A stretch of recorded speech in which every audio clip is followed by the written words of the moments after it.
Bah voilà, c'est pas si compliqué en fin de compte. Bien le bonjour les clowns, c'est Jérémien, j'espère que vous allez bien. On se retrouve aujourd'hui pour une Unlimited Geek. Ça faisait très longtemps que j'en avais plus fait. Mais cette fois, j'ai essayé de remettre le sujet sur la table. Et aujourd'hui, on va parler de Superman Endbound ou en VF Superman contre Brainiac. C'est sorti en 2013 et c'est réalisé par Bram Stoker. J'espère ne pas avoir bouffé le nom, ou je sais pas si c'est ça, mais bon bref. Il s'agit, je crois, encore une fois, d'une adaptation d'un comics, mais je ne sais plus quel nom je pourrais... C'est Superman ou Superman Brainiac, quelque chose comme ça, je ne sais plus, bref. Alors, au niveau synopsis, eh bien, c'est... Comment dire, Superman doit faire face à une menace représentée par Brainiac, qui menace de capturer Metropolis afin de l'exposer dans sa collection, puisque Brainiac aime collectionner des villes. Mais bien évidemment, ça ne va pas absolument plaire à Superman et sa cousine Supergirl qui vont tous les deux essayer de l'arrêter afin de protéger la Terre et surtout de Metropolis en particulier. Voilà à peu près pour le scénario. Et qu'est-ce que je pourrais vous dire? Eh ben, si je peux vous citer un seul film animé Superman que je vous conseille de voir, eh ben c'est celui-là. C'est celui-là parce que là, beaucoup de choses qui me plaisent, quoi, le fait que là, on raconte pas mal de choses et ça mélange plus de choses visibles en fait. Ça mélange plus de choses qui restent visibles et tout. J'ai notamment noté des exemples, notamment la jeunesse de Supergirl qui a un lien avec Brainiac. Alors ça, c'est une idée que j'adore et c'était même une idée que j'avais pensé si je devais faire un film Justice League 2 en mettant Brainiac comme méchant. J'aurais exactement repris ça. Mais ça, franchement, le fait qu'au Supergirl avait un lien avec Brainiac puisqu'elle a enlevé sa ville natale, hein, je trouve ça que c'était une idée franchement assez classique. Même dans le jeu Injustice 2, on reprenait cette idée-là. La relation Clark Kent et Lois Lane qui a vraiment évolué, c'est extrêmement bien développé. On voit que là, il s'assume en tant que tel et tout, il s'assume en tant que couple aux yeux de ses collègues du Daily Planet. Et ça, j'ai envie de dire, enfin, on l'attendait tellement, ça, qu'il y aurait une relation Clark Kent-Lois Lane. On arrive à le faire dans un film animé, mais par contre, au cinéma, on n'est même pas capable de le faire. Donc ça, déjà, c'est ce qui fait déjà un gros point positif pour ce film-là. Pourquoi la relation Clark Kent et Lois Lane a de l'évolution, notamment à la fin, que ça m'a extrêmement choqué, mais je ne vais pas vous spoiler la fin, comment ça se passe entre Clark Kent et Lois Lane. Je ne vais pas vous spoiler parce qu'il se passe un petit événement assez sympathique. Ensuite, on a quoi? Oui, le film est franchement très axé science-fiction, c'est-à-dire que il y a de l'action, il y a des explosions et tout ça. C'est vraiment axé science-fiction. Et surtout, tu le vois quand tu vois Superman et Supergirl dans l'espace, en train d'affronter le vaisseau de Brainiac, quelque chose comme ça, ou alors c'est dans le ciel de la Terre, je sais plus, bref. C'est vraiment très axé science-fiction, tu peux voir n'importe quelle séquence de ce film-là, tu vois vraiment que c'est direct de science-fiction. Ce qui gâche un petit peu, c'est l'animation. L'animation n'est pas trop fluide, en fait, n'est pas trop fluide. Notamment pour les séquences de déplacement et de combat, l'animation, franchement, je ne suis pas fan du tout. Et puis aussi, on va dire ce qu'on veut, mais je trouve que ce film animé-là, c'est le moins ringard que j'ai pu voir dans ma vie. Parce que ce qui est sauvé, pourquoi est-ce que ce film-là marche, pourquoi est-ce qu'il est moins ringard que les autres, c'est surtout grâce à sa mise en scène. Déjà même, je vais même vous le dire, il y a le film s'ouvre sur une séquence où tu vois Supergirl qui sauve Lois Lane des mains des terroristes en hélico. Et la séquence, franchement, la caméra qui suit les déplacements de Supergirl et tout ça, je trouve ça franchement incroyable, quoi. Imagine, on nous fait ça au cinéma, bordel, ça aurait eu de la gueule. Ça aurait eu de la gueule, franchement. Est-ce qu'on voit ça actuellement de nos jours? Ben non, on voit pas ça. Non, je ne pense pas. Je ne pense pas, on ne voit pas ça. On se contente de faire des trucs de merde comme on est habitué actuellement chez DC Comics. Alors, le scénario est...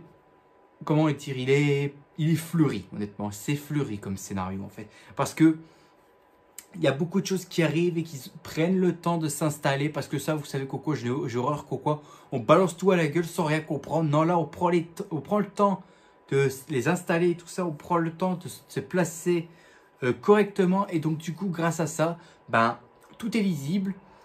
On a aussi des enjeux qui sont clairs et précis parce que là c'est Metropolis qui est ciblé franchement. La ville de Metropolis est ciblée par Brainiac. Bien évidemment c'est un enjeu direct pour Superman parce que Superman il est connecté à Metropolis. Metropolis c'est sa vie, c'est son foyer, c'est sa maison et il s'est dit j'ai pas envie de perdre une autre ville et des gens qui sont proches encore une fois. Il a déjà perdu Metropolis, il a déjà perdu Krypton, mais il va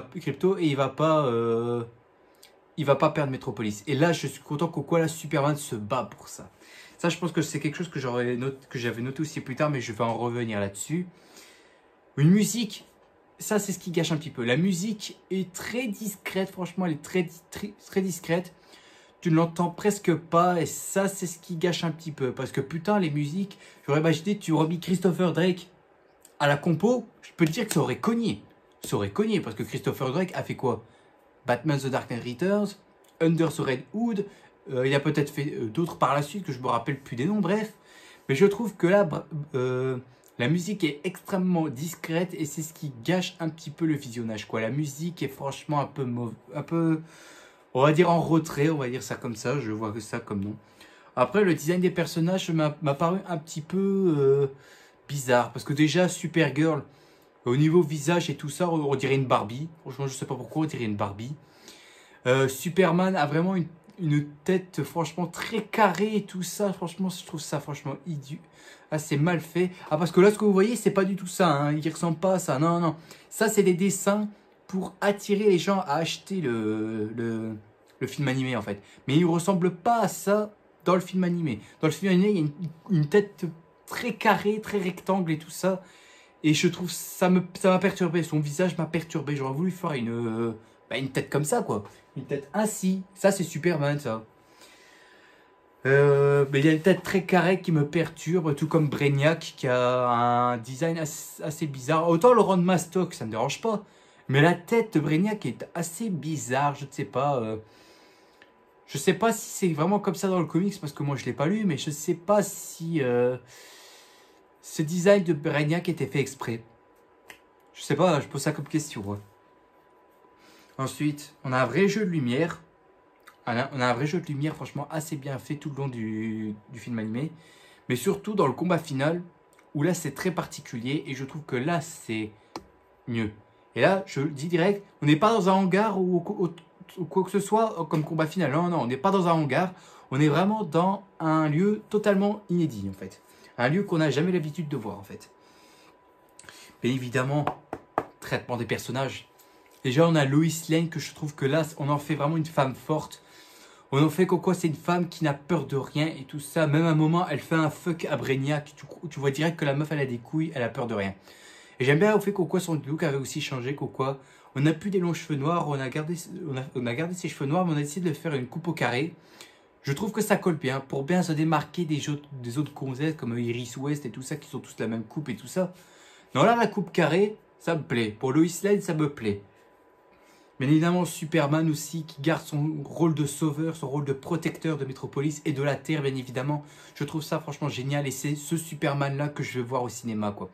J'espère qu'on aura le droit peut-être à ça dans Superman Legacy, je l'espère, parce qu'actuellement, ça me semble casse-gueule, les nouvelles que j'ai apprises. Et Supergirl ici, qui est super froide et tout, qui a envie de trouver sa place et tout, qui a envie de faire son propre... être elle-même en fait sans que Superman lui dise ce qu'il faut faire et tout ça. C'est un peu un ersatz de Batman et Robin en fait. Genre le Robin de Jason Todd et Batman quoi.